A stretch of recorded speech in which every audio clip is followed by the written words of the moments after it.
Welcome to session 110, Kitty's War. Daman Singh's latest novel, Kitty's War, explores life and love in a railway station, railway town against the backdrop of World War II and the Indian freedom movement. In conversation with Jaya Bhattacharji Rose, she speaks of the process of writing a period novel, the dilemmas of the time, and the choices her characters make.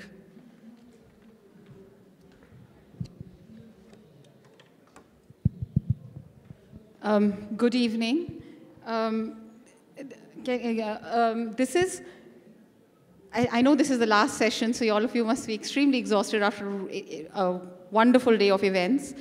But I have to say thank you very much for staying back, because this, Kitty's War, is a slim novel, historical fiction, but a beautifully told piece of period fiction. And as the introduction said, it is set during the Second World War in India, and during 1944? 42, yes, of course, 42. And it is, it's about this young girl, Anglo-Indian girl, growing up in a railway colony. In those times, we had very specific designated areas which are known, and even now we'll find spaces which are known still as railway colonies, but not as much as they were known earlier. So to find period fiction set from Indian literature is rare. This is rare. It's only just emerging, especially historical fiction set during the Second World War in India by an Indian, and in this case, it would work even for as crossover literature, which means for young adults as well as adults. So, also just briefly to introduce Daman, to what to add, Daman studied maths and worked a lot in rural management. So my first question, Daman, would actually be, why get into writing and writing fiction?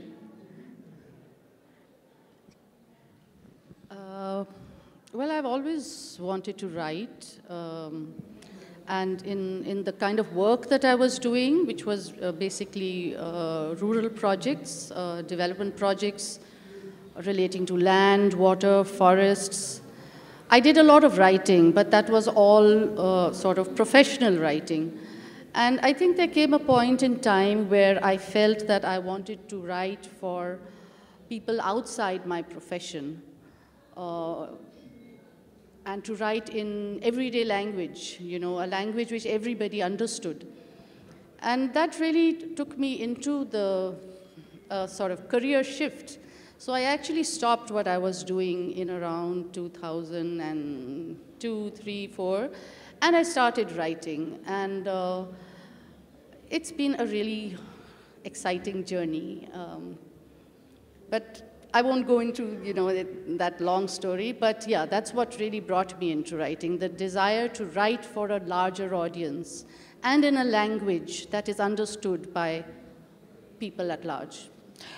That's interesting that you say you wanted to write for a larger audience and in a language that you wanted to be understood in, because writing fiction actually takes on different forms to express different sentiments. And in this case, to write historical fiction, you're working at multiple levels, that you're communicating and you're telling a story, but it's also historical fiction. So how do you actually work at doing it? Is it difficult, or is it like any other fiction? It's just the time period is different? How does it work for you to write historical fiction? Well, I think it is difficult, and that is something that I wanted. I wanted to make things difficult for myself. This is my third novel. And I wanted to see if I could sort of push myself to do something that I haven't done before. So working with history, you are putting constraints around yourself. You obviously can't change the past. So for instance, for this particular novel, it starts with the bombing of Pearl Harbor. Yes. So that's something obviously I couldn't change. it talks about how India, which was then a colony of the British, how it contributed to the war in a military way as well as in a non-military way. So it talks about how the theater of war shifted and came around to Asia, how Japan was coming in through the Pacific, and how it was taking over strategic parts of Southeast Asia. So again, that is something that is, I can't change that. I also brought in the fact that the Japanese took over Burma. They invaded, or they took over Rangoon. So Rangoon fell. The British actually sort of didn't even defend Rangoon. They just, I guess, ran away in a way. So these are all historical facts, and I as a writer, I'm not going to fiddle with them. I take them as given. So what my job as a writer is to weave my story around fixed points in the entire landscape, not just in time, but also in place. So I think that was, for me, really fun. It was like a puzzle. It was like being in a maze. How do you negotiate these fixed points, and how do you somehow take your story out towards a conclusion that you want to reach?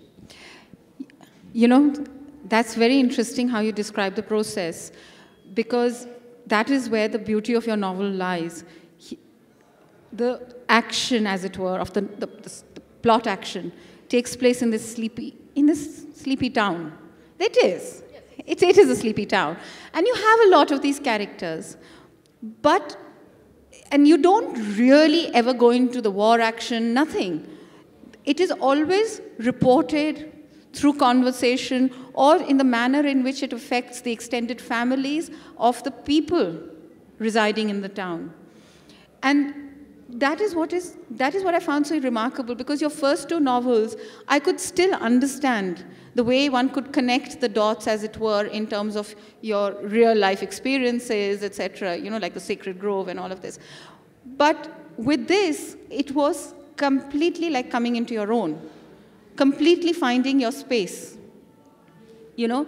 And this is what I wanted to understand more in terms of the writing, because historical fiction, and this is what I will say once again, historical fiction of this kind set in India is still very rare.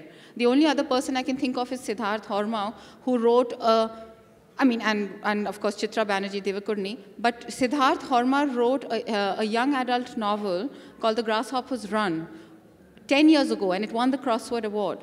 But since then, I've been trying to locate something else. Now, in the last year, 2 or more have come out. One was, both written by NRIs. One is called Ahimsa, and the other one I forget. But we have nothing. We have nothing. So what my question is that how did you decide to do this? Or it just was something which came to you that you wanted to write? I have such a short answer. It just came to me. No, that's good, because that's something I've heard. Maybe at this point, you would like to read that little portion so that everyone can understand what I mean by how quiet and how beautifully and delicately it's written. But slowly, as you read it, the layers and the layers come, that when you shut the novel, you get a sense of the thing. What, you've got the page marked? Yeah, I have. Yeah.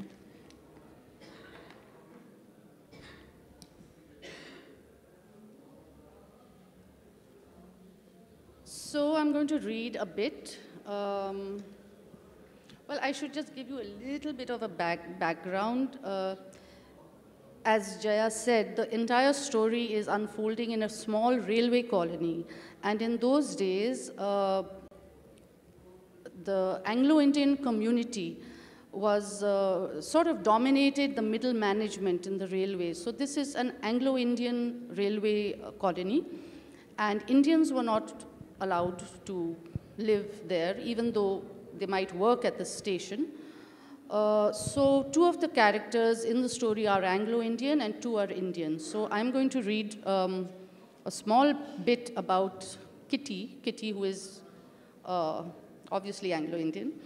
who comes home. She's a teacher in a convent school in Darjeeling, and she comes home to the railway colony, and she is, well, here goes.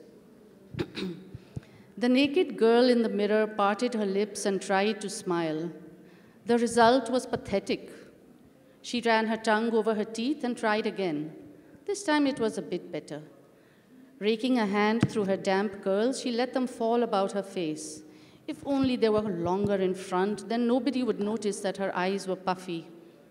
Jonathan used to say they were green, not blue. Jonathan said a lot of things. She blew her nose far too hard, but it hurt less than the jagged blade that was lodged inside her stomach. She took a deep breath and counted till 100. It was supposed to help. Sometimes it really did, but not this time. The banging on the door resumed. Kitty climbed into her steamy underwear, hauled a bright floral printed dress over her head, and thrust her arms through its puff sleeves. Emily flinched when she saw her emerged. "Lovely," she said brightly. "Now, let's go." Kitty did not want to go anywhere, but Emily's mother was anxious to see her.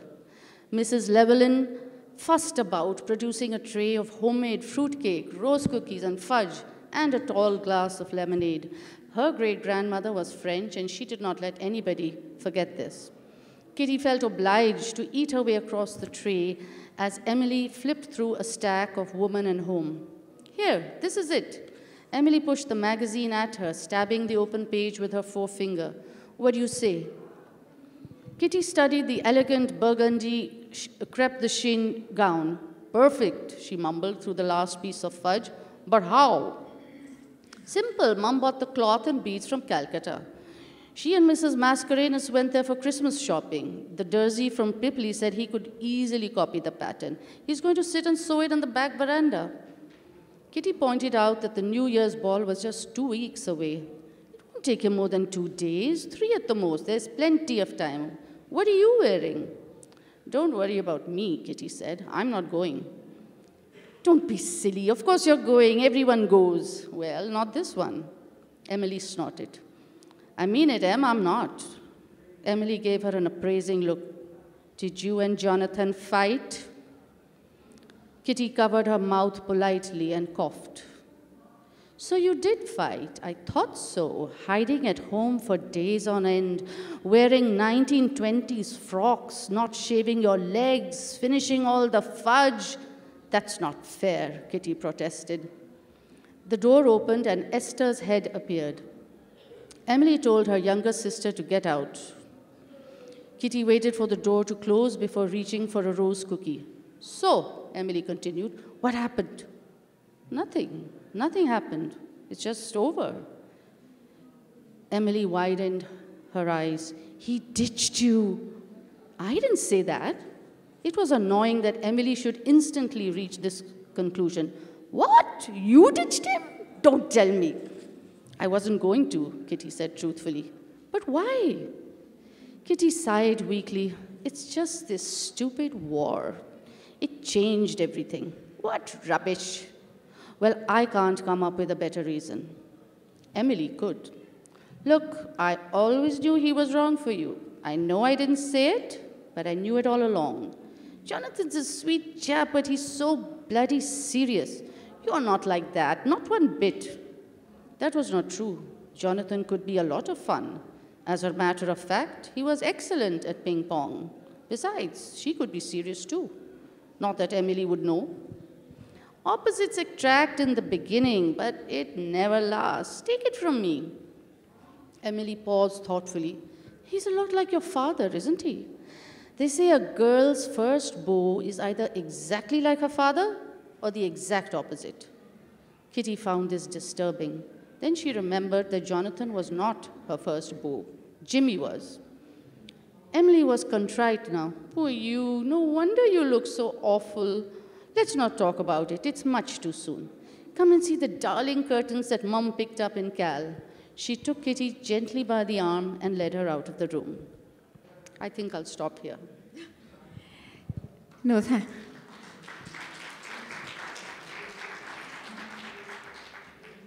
that's what's so remarkable about Kitty. She you know, she comes across as a gentle, delicate being, but slowly and steadily, she also comes across as a strong girl, as a strong girl. Did you intend that to be? Did you intend her to be so, or did it happen when you began writing her? No, I think all four characters, all four main characters in the story are strong. But they are, I wouldn't say they are sort of model human beings. They all have shades of gray. Yes. And their shades of gray emerge at different points in the story as the backdrop of the war.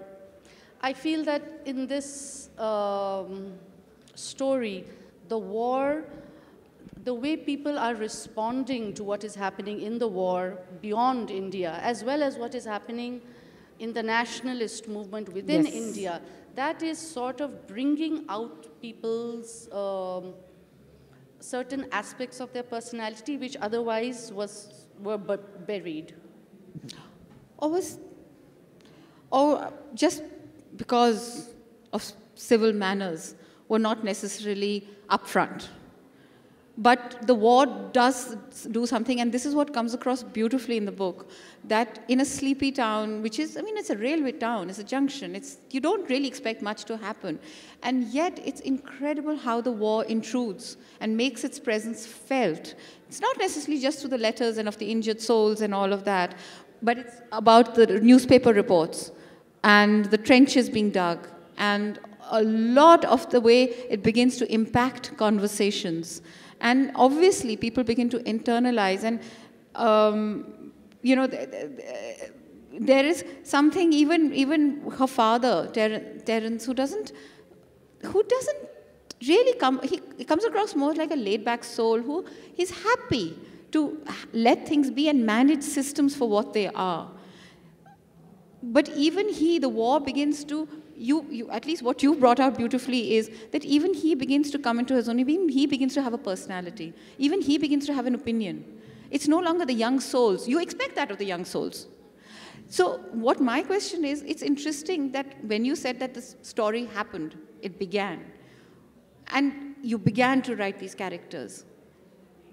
How did you, you know, you obviously had an idea that it was going to be set in history. Did these characters, you began to create the characters for what they were, or did you, while researching for the history, began to realize that the characters were beginning to develop a personality of their own? It's not something you can... Yeah. Well, you know, the more I read about those years in India, every time I read something, I thought, oh my God, I have to bring that into the story. You know, so when I read that the railways actually took a huge beating during the war, I decided I've got to put the railways into the story. When I learned that the railways were dominated by the Anglo-Indian community, I said, okay, so I need Anglo-Indian characters. So this is how, also, you know, when I read how, you know, the poorer sections of society, you know, during the war when there was scarcity of food, when prices shot up, the you know, rural landless really had to go through a very tough time. So I had to have a character who was, you know, from a village, who was a tribal woman, who went through that. And then at that time, you also had Indians who were part of the system, part of the railways, and yet who identified completely with the Sahib class. So I had to have one of those. So it is really, I mean, I had to really manipulate my story to allow me to bring in all the interesting, juicy aspects of history. That's interesting. But I think we'll open the floor to questions. If there are any questions, you'll have to put up your hands because the lights are in my eyes. I can't really see. Are there any questions? Yes. Can you have a mic here in front? Third row. So once you decided that you were going to have Anglo-Indian characters, how did you research that community? Did you actually meet people from that community and talk to them? Or what were your sources for understanding the thinking and the kind of conversations even that would take place in that community?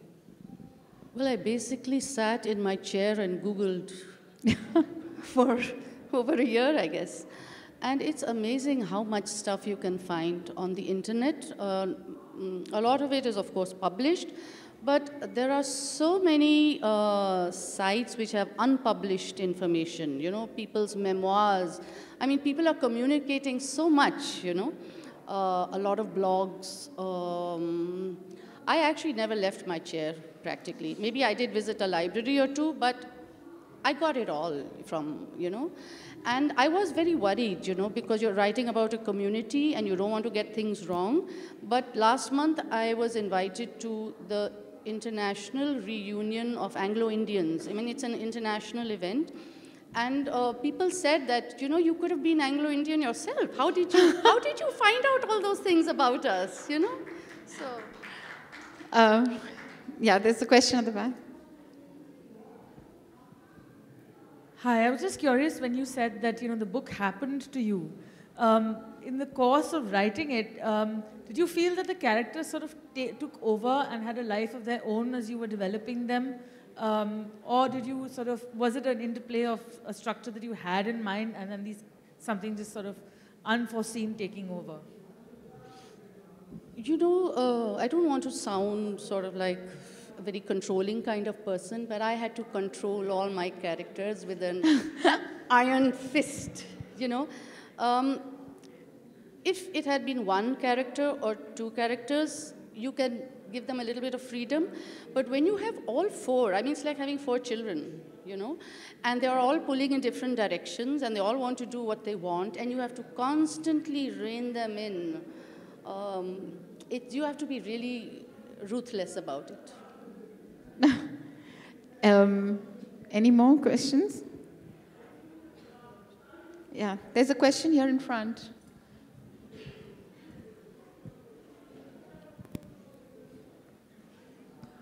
So basically, this is a question asking you, when you were weaving your story, you said that you took the historical events as they were, and then you added your characters, etc. to them. But I am a history student, and I know that even each of those historical events can be questionable. So how would you basically draw the dilemma between writing your characters, putting your own perspective there, as well as syncing the multiple realities of each historical situation? You know, I have a huge amount of respect for historians, particularly as my sister is a historian. So I would never, I don't think I have the right to play around with history or to take it lightly or to try and interpret it, you know, in one way or another. So I was very careful not to tamper with any historical events. But I felt that creating the setting for my novel, creating the characters, over there I had complete freedom, you know, to take them whichever way I wished. But I was very clear, I am not going to get into the trap of pretending to rewrite history. That's not my job, and I would never want to do that. Any more questions? There's one question in front.